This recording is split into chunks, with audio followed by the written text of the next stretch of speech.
Cela faisait près de 5 mois que derrière cette porte, le silence imposé par la pandémie du coronavirus se faisait pesant.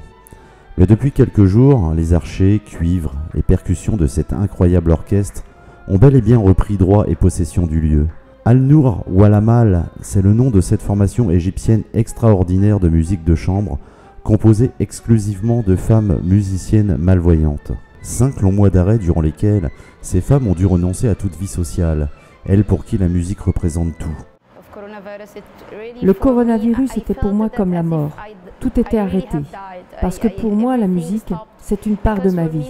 Et que cette part de ma vie s'était stoppée. Comme si mon cœur s'était arrêté de battre.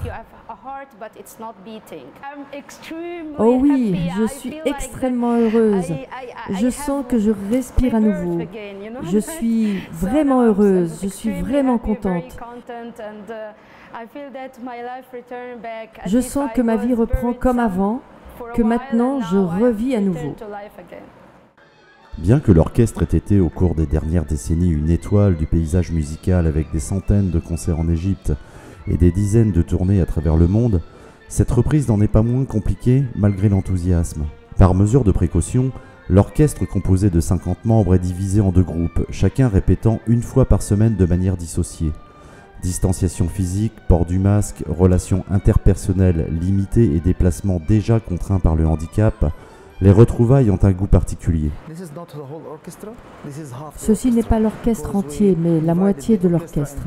Parce que l'on a divisé l'orchestre en 2 sections, la première le dimanche et la seconde le mardi à cause du coronavirus.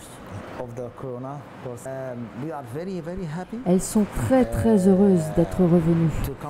Et je pense, au bout du compte finalement, que l'après sera bien meilleur que le passé. Enfin, c'est ce que j'espère. Après avoir joué sur 5 continents et créé 3 générations de musiciennes, l'orchestre était en mars dernier invité à donner 2 représentations internationales, l'une en Arabie Saoudite et l'autre à Pékin en Chine pour la seconde fois. Sans nul doute que ce n'est que partie remise.